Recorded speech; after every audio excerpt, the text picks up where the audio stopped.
Who are we? We're the ones who step up for each other. I've got your back. You've got mine.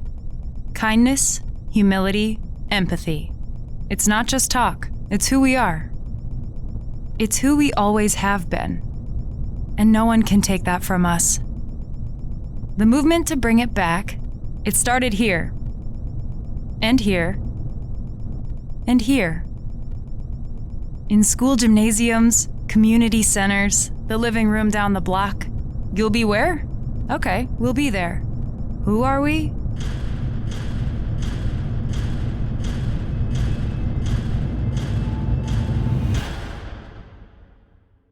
We're the movement that will beat Donald Trump.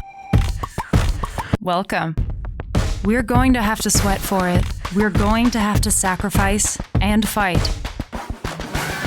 We're going to have to lead. Everyone is going to have to lead with kindness, humility, empathy, and not just talk, but action. Action today, action tomorrow. Action until we win. And we will win if we do this together. It's who we are. It's who we always have been. Now let's show them. Thank you for joining this Biden-Harris campaign Young Americans in STEAM Roundtable with Karlie Kloss and Reshma Saujani. And now, please welcome Shift 7 CEO Megan Smith. Hello, everybody. Welcome, welcome. We are going to have an awesome program. We've got Karlie, we've got Reshma. I want to share that, of course, we're talking about Young Americans in STEAM, science, technology, engineering, arts, keep the arts, and math. But we're going to be focusing on girls. And so I got my pink hat and I got my pink lab glasses and I'm ready.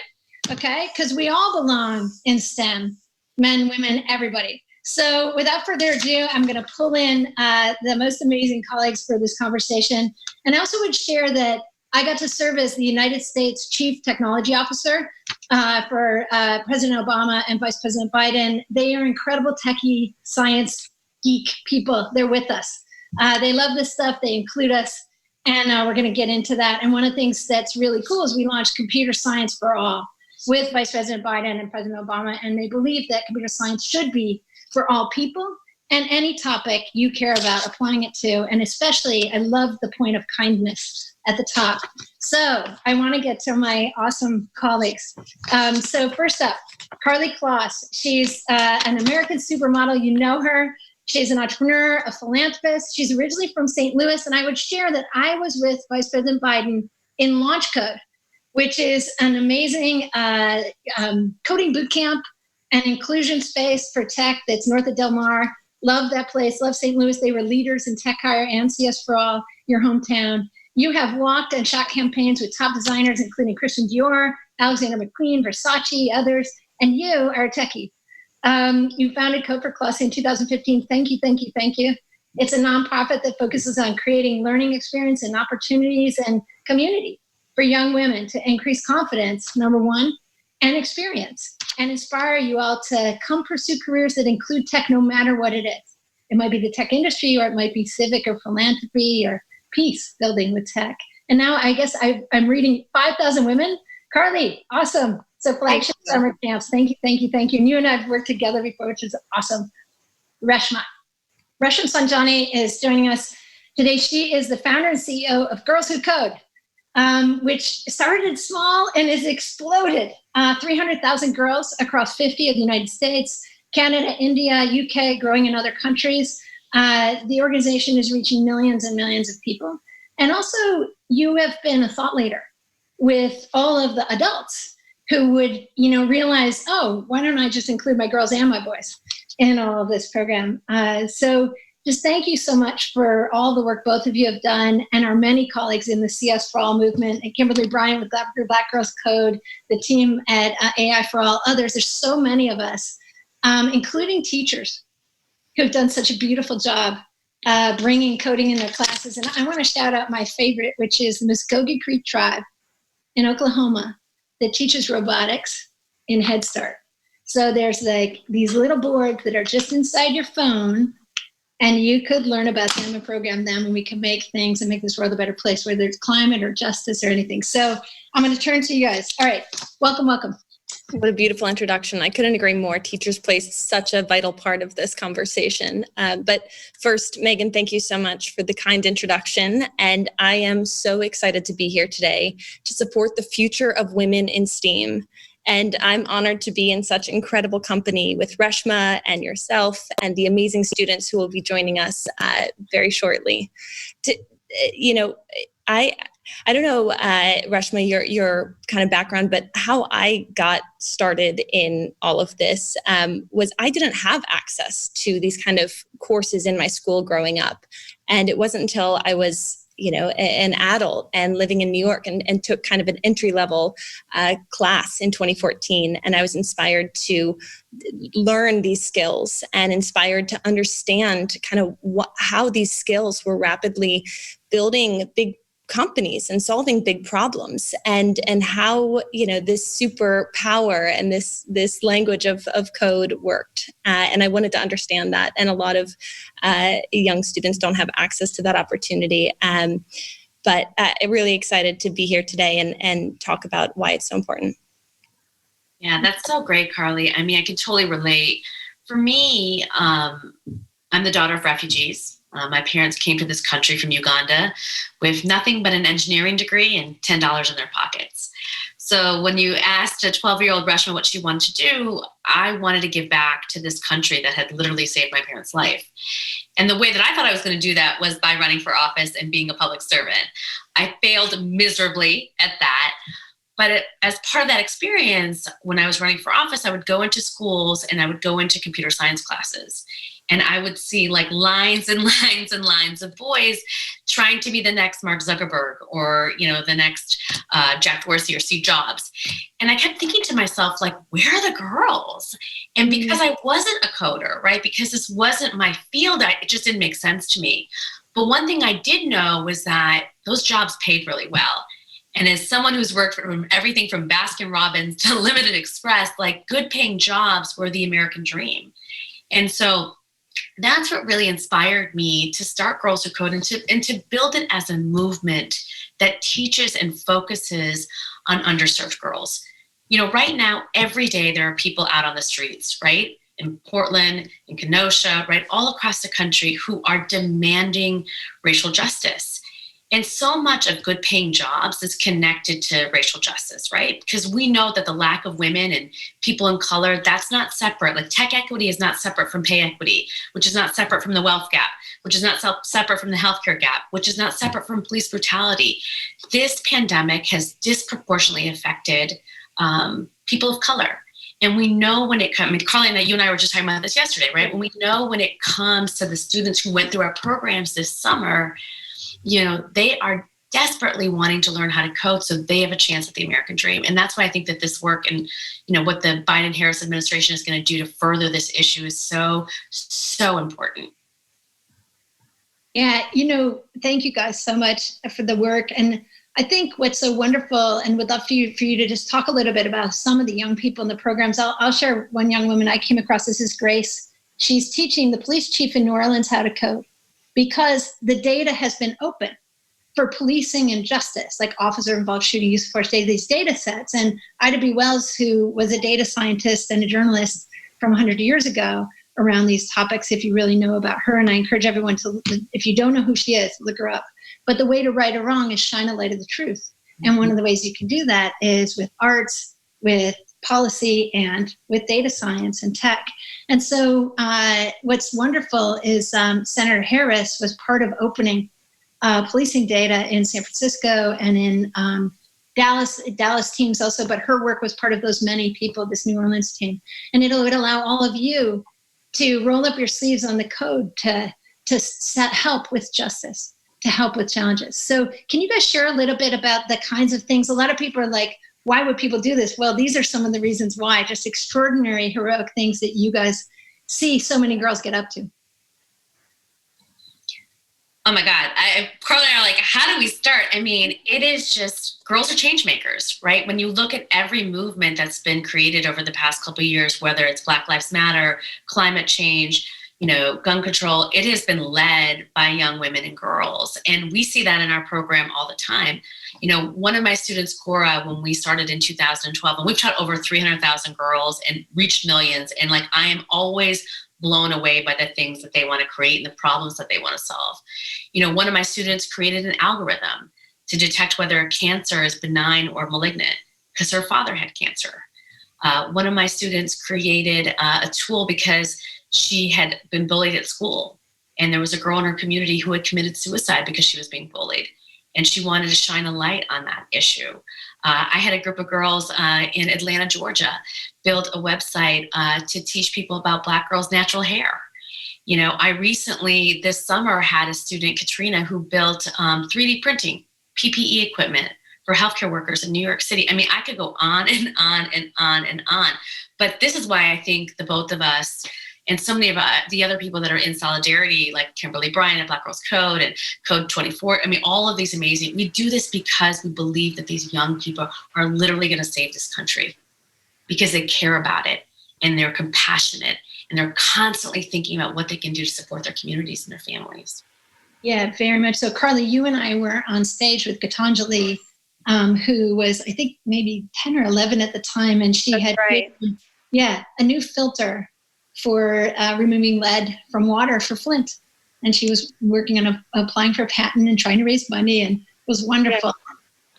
No, there's endless, not only amazing projects our scholars have built as well, from everything from, tackling the world's most pressing issues, whether it be in racial justice or politics or fashion or entrepreneurial kind of ideas. And, I think part of how I know Girls Who Code and at Code with Kloss, we focus on teaching these skills is by focusing on kind of creating immersive and creative experiences that empower our scholars to realize how applicable kind of these skills are to anything that you're passionate about. And just, how important that shift in how you teach it really can be to make it more inclusive and inviting for everyone to realize the role that they can have in these fields. And speaking of kind of the administration's role in this, I think heading into this school year, something that I'm thinking a lot about, and I know, Reshma, we talked about this, is kind of the lack of internet access and appropriate equipment that is going to prevent a lot of students from engaging with school virtually. And, to that point, more than 12 million of the 55 million students who were sent home at the end of March didn't have access to broadband at home. And just how critical kind of that is, that our administration is committed to solving this problem on a federal level, because that creates a barrier to, access these learning experiences on every level. Yeah, that's right, Karlie. 17 million American children live in homes without the internet, right? 7 million American children live in a home without a computer device. If we do nothing, right, we risk an entire generation to this pandemic, not because they got sick or not because our hospitals were at capacity, but because they don't have high-speed internet. And that's why I love Joe Biden's plan, where he clearly laid out a strategy of how to reopen schools, how to go to communities that are being the hardest to reach, because, remote learning can't just be an oxymoron. It's got to actually mean something. And we need a president who's going to do something about it. And he certainly is. Very much so. And one of the things I loved working with him was how he would look for who already had solutions and lift them up and create sharing. And for all the young STEAM Americans with us listening, there's a lot of stuff solved. Chattanooga has the highest speed internet in the Western Hemisphere. So go find out what they did and bring it to your town. We can share. America is full of talent, including all of you. And we're relying on you, as these guys are saying, to do that. And to pull us to some of the young people, we've got 3 amazing folks who are going to add some questions in, and we want everyone to meet them. First up is Adrianna Williams, who's a rising senior at Duke. She's studying neuroscience, yes, with a minor in African American studies, yes. She's a pre-med student and plans to attend medical school after graduation. She's also national co-chair of the Black Students for Biden, thank you, and a member of the Students for Biden Leadership Council. After her, we have Nancy Liu. Nancy's a Florida native. Adrianna, can you wave at everyone? I don't know if we're pulling you guys in yet. Nancy Liu is a Florida native and a 5th-year PhD student, yes, so she really did, Dr. Lou, in chemical and biological engineering. She obtained an undergraduate degree from MIT. Hey, that's my school, loving that. Where she worked in Matthew Shoulder's lab studying protein folding, homeostasis in living cells, and in Martin Brazant's lab, developing ways to deionize water by shock electrodialysis. Her current research focuses on understanding multi-phase flow through porous media, which is really important for climate solutions, and you can ask her about that, and many other things medical. And we have Dr. Morine Cebert Gaitors, who is a postdoc fellow at the University of Pennsylvania in the National Clinic of Scholars Program. Dr. Gaitors is a nurse scientist who's received her PhD from Duke University School of Nursing in May, and her dissertation examines factors that perpetuate Black women in the United States and experiencing disparities, inequalities, and infertility treatment decisions. She earned her master's in nursing from Winston-Salem State University and a bachelor's in nursing from Boston College. We welcome them. And so I'm going to turn over to Adrianna for a question. Thank you so much, Megan. And it is such an honor to be here with each and every one of you. My question is this. As a Black woman in STEM, I owe a lot of my inspiration to go into STEM, or STEAM, I should say, rather, to women in the field that I've had the pleasure of being taught and mentored by. However, and Karlie touched on this in the beginning, I also recognize that I was connected to most of my female STEAM mentors outside of the classroom growing up. And that, in fact, I had very little exposure to diversity in STEM throughout elementary, middle, and high school. And so my question is, what do you think needs to change in our science education system so that more young girls and women are inspired and encouraged to pursue STEAM? That's a really important question, Adrianna. Like you said, we both didn't have experience or exposure with computer science, and it wasn't until I was in my 20s that I seeked it out. And the data really underscores this problem. Only 26% of computing-related jobs are held by women, and that number is actually on the decline. So I really believe that to change this, we need to focus on a number of things, but certainly on expanding STEAM education in K through 12, both in schools and through programs like Girls Who Code and Code with Glossy. And in my opinion, this is especially vital in underserved communities where access to resources is even more limited. And I can only imagine what our world could look like if we were able to reach more young women through mainstream education earlier on in their academic lives. Yeah. And one of the things that, Reshma, I think you and Karlie, you guys have proven through the programs you created early on in your leadership that these programs can scale. And so what's been incredible to watch is as the states and the cities pick this up. So today, Chicago, you can't graduate without learning to code. That could happen that's a big school district. And the great state of Wyoming has voted that by 2023, all children, kindergarten to 12th grade, will have coding, computational thinking, and computer science throughout their whole school time, which is wonderful. All states can do that. One of the things, too, I think that, as we all remember, under the Obama-Biden administration, as you know, Megan, is that we often would come and we were convened. And we would say, what are you working on? What can we do? And that convening, that organizing is really missing. And I know a lot of us have kind of been doing this work, right? I see a lot of shaking heads kind of separately. And, for example, Girls Who Code, we have 10,000 Girls Who Code clubs across the country. And one of the things that we started doing was working with state legislators to get these women in tech spotlights. So if you walked into your computer science classroom, there was this huge poster of Katherine Johnson there. And you cannot be what you cannot see. And so you saw her and you said, you know what, I can do that too. And so we have those in 10,000 Girls Who Code clubs. The other thing I think that's really important, and Megan, we've talked about this, like you can't change what you cannot measure. So if you have all these computer science classes, where are these classes happening? Well, I know in New York City, they're happening in the most wealthiest schools.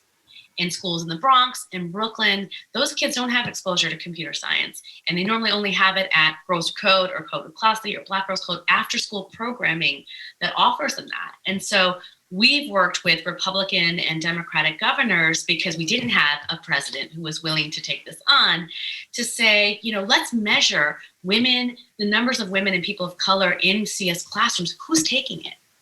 who's benefiting from these classes? Because you can't change what you can't measure. And it's been critical, I think, critically important if we want to reach underserved communities.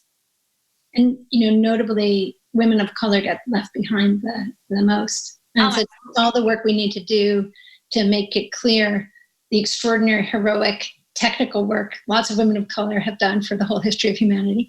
And so inclusion in history, as you guys pointed out, with Katherine Johnson, I.W. Wells, Jane Addams, Grace Hopper, American who invented coding, languages, all languages, or Ada Lovelace herself, who invented the whole idea of computer science or this idea of algorithms. At the same time, Darwin thought about our history. Ada thought of our future. She said, I wish to bequeath to the generations a calculus of the nervous system. And it's interesting in the times of AI, because her father was Lord Byron, who was with Mary Shelley when she wrote Frankenstein. And if you guys have read, the Frankenstein story, should we raise the monster or not? It's very important for women, all people of color, everybody, especially people who are in an intersectional position. Bring forward your coding and your tech and your STEAM. Be STEAM powered in all of your work, which is really important. So I'm going to turn attention to Nancy Liu, soon to be Dr. Nancy Liu. Are you there? Yes. Yes. So it's such an amazing opportunity to be here with you all. And so my question is, as a PhD student, so my research focuses on how different fluids move through rocks. So like Megan said, it has a lot of implications in climate and energy. And so federal funding is important in not only funding research at the university level, but it's also important in funding graduate students like me. So how would the campaign prioritize funding for research and development at the university level versus industry? And what kind of investments do you think we need more of in the research space? And how would you prioritize different research areas, such as finding more sustainable energy sources versus artificial intelligence, for example? I'll start. I think that we have more amazing women like you who are going to do research in diverse areas when we have more amazing women and people of color that are graduating in CS or CS-related degrees. When we started Girls Who Code, the number of women in computer science at universities hovered around 17-18%. And today that number is almost in its mid-20s, 30s, and sometimes even 50s at schools like MIT. And I think that's because of the work that so many of us have done. And what that's led to is, again, more ideas being elevated, more funding for those ideas. And so I think we have to continue to commit to diversity and inclusion and continue to push universities to, really go out there and seek out women and people of color. I get so frustrated because imagine if a CS department was like a football team. Right? It seems like we have no problem recruiting people for football teams at universities, but we can't close the gender gap or find more Black and Latinx CS students. And that just I don't believe that. And that doesn't feel right. And I think that, and Karlie, you and I were talking about that because both of our partners are in venture capital. But when you think about the venture capital funding that goes to women and to Black women, it's abysmal. Less than 100 Black women in the history of our nation have received more than $1 million in seed capital. That's unacceptable. And so, my husband and I actually started this small fund to invest in women of color and women because we know that their ideas need to be furthered. And one of the companies that we've invested in is a company called BioBot. And what they do is, I'm Megan shaking your head. They're amazing, right? But what they've been doing with COVID-19 is looking at the concentration of the virus in sewage to estimate the number of people that are affected in that area. And they were doing the same thing with the opioid epidemic. So when these women, what they're creating, what they're building is incredible. But right now, they don't have access to funding. And we need to change that. And I think that this administration will. Yeah, Karlie, go ahead. No, I was going to touch on a different part of your question.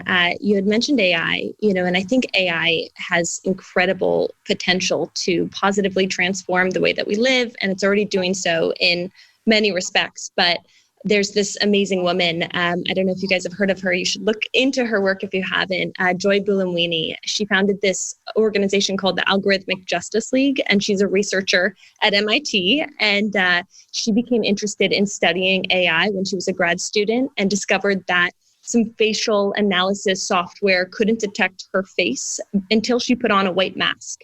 And her research since has uncovered large gender and racial bias in prevalent AI systems. And I really, as we continue to rely more and more on AI, it's vital that we have a much better understanding of the exclusionary side effects of this kind of technology. I mean, try being Black or brown and using the bathroom at an airport and whether the water works. I mean, we're all like shaking our heads because it's true. And there's so much discrimination, right, in data sets right now. So that's right, Karlie. I think it's such an important place of that we need to shift and change. So that's why it's so important to have terrific leadership on the policy side who's tech friendly and tech fluent. This whole idea of civic tech, Coding It Forward is actually a wonderful program for college age young people who want to do civic tech internships. And I remember talking to one of them and they said, God, we thought we could only work in the big companies or the startups. And then we saw you guys and we started to want to work in government and nonprofit tech and, this whole idea of tech for good. So that's very important and it's there and you can be working on policy. For example, when do these technologies, when are they stamped, approved, and ready to be rolled out? When one group has 99% recognition on face technologies, right? Or when, and one group is at 70%, or when everybody's included, right? And this isn't a new behavior. Kodachrome had the same problem and fixed it for the advertising industry about furniture and chocolate. So this is ridiculous. And so we all need you. It's a youth movement. And the only other thing I would add there that I think is really valuable, Nancy, is that the United States is extraordinary in our, what I would call our research enterprise, our National Science Foundation, our National Institute of Health, the things we found, the President's Council on Science and Technology that we got to work with President Obama. We really have a powerhouse in the national academies. And it's an apprentice journey mastery path, and you are on it because you are in the graduate school side. And we watched the young people all the way through to the undergrads, the graduate students, and the postdocs. We're going to hear from a postdoc next. That we've handed this baton from the days of Benjamin Franklin and Phyllis Wheatley through our science enterprise. And President Washington himself, in the very first State of the Union, said, "There's nothing which better deserves your patronage than science and literature, knowledge." In every country is the surest basis of public happiness. So think of the pursuit of happiness and STEM as part of that from President Washington. And so fake news knowledge, we got to make sure we get the right people in the game. All right. I'd love to move now to Dr. Morine Cebert Gaitors. You are incredible because you're connecting all kinds of different worlds together, which women do. Men do too, but women really do. In this intersectionality of us, but also of all our interests, computer science and dance, like whatever it is. So please tell us your question. Awesome. Thank you so much. And I echo the sentiments of my colleagues. So great to be surrounded by such brilliant and strong women today. So as my bio suggests and my Haitian immigrant family jokes, I am a professional student. I'm going on my 4th degree. And I've had a really great time at all the institutions that I've been. But as I reflect on my times at all my different schools, I really think about my time at Winston-Salem State University and HBCU in Winston-Salem, North Carolina. And that was definitely a space where I felt the most empowered as a Black woman and a Black woman scientist, and just seeing the culture and the environment. And I often would compare the different experiences that I had at those schools. And there was no difference in ideas. There was no difference in the students. There was no difference in the caliber and quality of faculty, even though I'm a little biased because my husband, brother, and sister are all faculty members at HBCUs. But I did notice there were differences of funding and resources. And so my question is geared towards one aspect of the Biden-Harris investment plan for education, with particular focus to the minority-serving institutions. When considering Biden's plan to invest $70 billion in historically minority-serving institutions, how do you all foresee this investment impacting the institutions? And in what ways do you see this investment providing young women and girls of color with exposure to and pathways into a range of STEAM and other vital fields? Sure. I'll jump in first. First of all, Dr. Gaitors, it is an honor to be in this Zoom with you. As all of the students, I'm inspired by what you've accomplished and can only imagine what you'll continue to do in the years ahead. But to your question, it's hard to even imagine the incredible impact a $70 billion investment in minority serving institutions would have. But in terms of the opportunities it could provide young women who may not otherwise be exposed to STEAM and the ripple impact that has into their lives and families and communities. And in our organization, Codas Classy, the majority of our scholars are BIPOC. So a key part of our mission is introducing them to a diverse range of role models. Like Reshma said, the saying, you can't be what you can't see. We really, truly believe that. And there's no doubt that we need a more coordinated and concentrated investment to open these pathways up to more women of color. And that is a huge part why this. All nerds are not welcome. And there's still so much work that needs to be done to root out the bias that exists in many of these companies to get them to hire and to actually see Black excellence.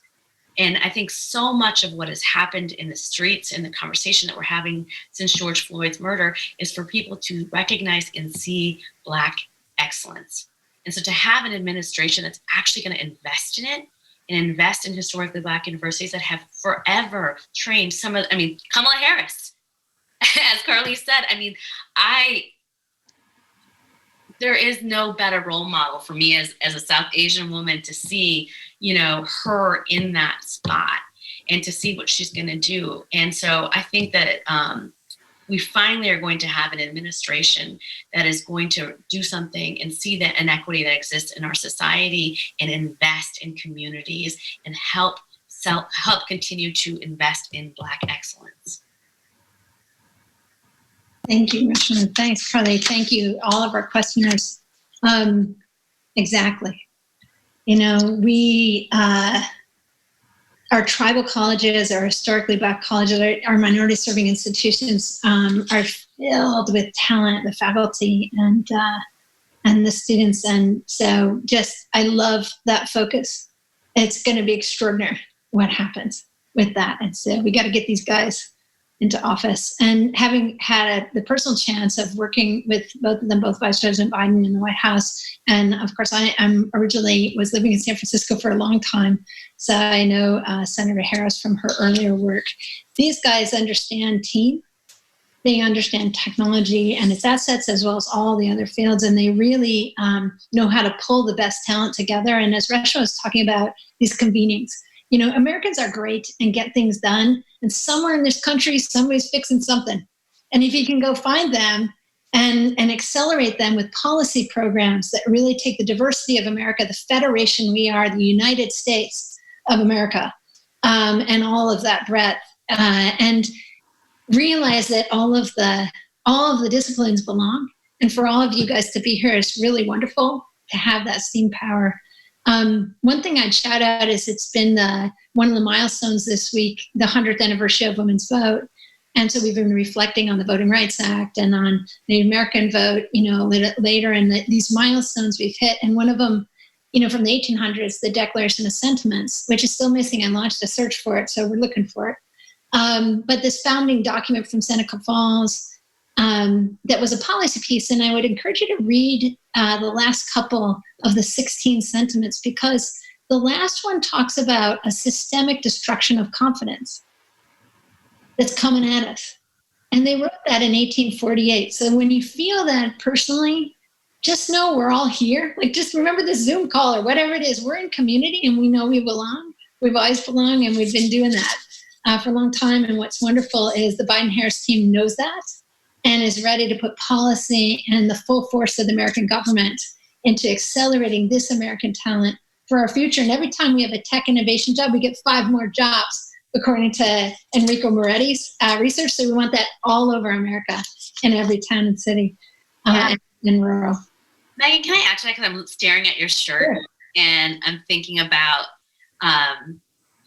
one of the big differences I think about in terms of CS education is that, in the Obama-Biden administration, they used to call it CS for all. And in the Trump administration, they changed it to CS for kids. And it's a subtle but very important change, because I think it's been a signal to what's happened over the past 4 years and whose life has not been prioritized. So there is so much at stake in this election. For Karlie and I, we have students who are Black, brown, trans, gay, Muslim, straight, and we can over and over again, they've been attacked and their lives have been put at risk. Their education has been put at risk. And so this election is so personal, I think, to both of us, and so important to both of us, because our kids, our students are our everything. And so we got to get to work, because I think we see the consequences on the American dream only being available for some and not all of us when we have leaders who are in power that don't care about all of us. I really appreciate you adding that. And I think that it's also very important to remember also, you guys we're helping on the campaign. I hope we will do more. And if you are STEM people, there's computer science things and network things to be doing. I don't know if you've ever seen the video Project Alamo BBC interview of the technology that was built in 2016 to inflict propaganda on the American people straight through their screens, and now they call it the Death Star. So there's, all this messaging, and good Americans are not hearing each other. And that's the technologies that we build are being used for that. It's not kind and it's not fair. It's not knowledge. And so I hope you guys will also think about very clever ways as the youth leaders and the youth movement in STEM and STEAM of these tools that you have to make sure the elections are safe and secure, that people are getting information, that we're using clever ride sharing to get people to polls, whatever it is you all think of, ingenious things. And then remember you have each other, because technology in its best form is about love. It's about love, like discovery and curiosity, and how does this work? And STEM, like the universe. It's about service and what can we solve, what can we engineer?